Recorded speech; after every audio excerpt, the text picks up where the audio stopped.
വാർദ്ധക്യത്തിൽ കണ്ടുവരുന്ന stiffness, tremor, slowness തുടങ്ങിയവ നേരത്തെ കണ്ടുവരുമ്പോൾ നമുക്ക് വേണമെങ്കിൽ പാർക്കിൻസോണിസം എന്ന് പറയാം. അതായത് ഏജിങ് ഫാസ്റ്റ്. ഡോപ്പമൈൻ എന്ന ഒരു മോളിക്യൂളിൽ മാത്രം വട്ടം കറങ്ങി നമ്മൾ ഒരു പാർക്കിൻസൺ രോഗിയുടെ ചികിത്സ മുന്നോട്ട് കൊണ്ടുപോകുമ്പോൾ അതൊരു ടിപ്പിക്കൽ മെക്കാനിക്കൽ ആസ്പെക്ട് അല്ലെങ്കിൽ ഒരു മെക്കാനിക്കൽ വ്യൂ മാത്രമായി മാറുകയാണ് ഇവിടെ.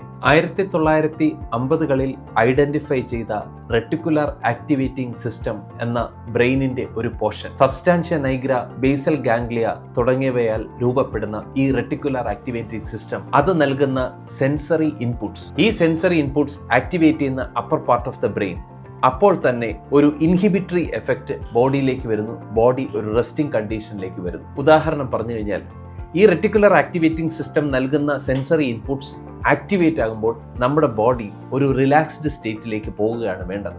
പാർക്കിൻസോണിസം കേസിൽ ഇത് നഷ്ടപ്പെടുന്നതായി കാണുന്നു. ഒരു സ്ട്രോങ്ങർ മെന്റാലിറ്റി ഉള്ള ഒരാൾ ഇത്തരത്തിൽ ഒരു ആക്ടിവേഷൻ നടക്കുമ്പോൾ ബോഡി റിലാക്സ് സ്റ്റേറ്റിലേക്ക് വരുമ്പോൾ പാർക്കിൻസൺ രോഗികളിൽ ഇത് നഷ്ടപ്പെടുന്നതായി കാണുന്നു. അവർ ഒരു സ്ട്രോങ്ങർ ഇൻപുട്സ് വരുമ്പോൾ പലപ്പോഴും അവരുടെ ബോഡി റിലാക്സ്ഡ് സ്റ്റേറ്റിലേക്ക് മാറുന്നതിന് പകരം ട്രെമറിലേക്കും ആങ്സൈറ്റിയിലേക്കും പോകുന്നു. ഉദാഹരണത്തിന് ഒരു പാർക്കിൻസൺ രോഗി ഒരു സ്വപ്നം കാണുമ്പോൾ പലപ്പോഴും സ്കേറി ആയിട്ടും അല്ലെങ്കിൽ അടുത്തുള്ളവരെ കിക്ക് ചെയ്യുന്നതായിട്ട് വരെ നമ്മൾ കാണുന്നുണ്ട്.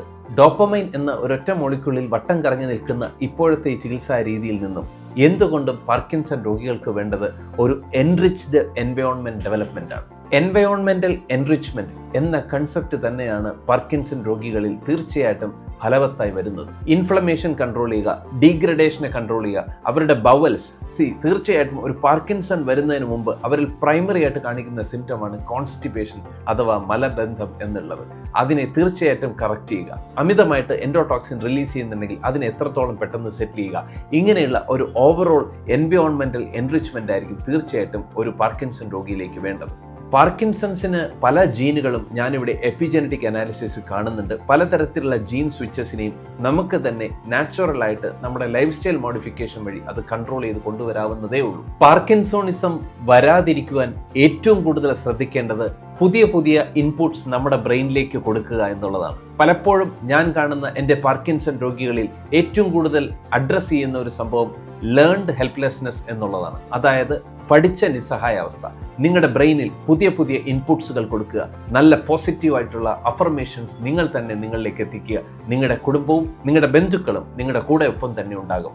വേൾഡ് പാർക്കിൻസൺസ് ഡേയിൽ എനിക്ക് ഓർമ്മപ്പെടുത്താനുള്ളത് ലേൺഡ് ഹെൽപ്ലെസ്നെസ്സിൽ നിന്നും പുറത്തേക്ക് വരിക. അങ്ങനെ നിങ്ങൾ പുതിയ ഒരു വൈബ്രന്റ് ജീവിതത്തിലേക്ക് തിരിച്ചെത്തുക. Thank you.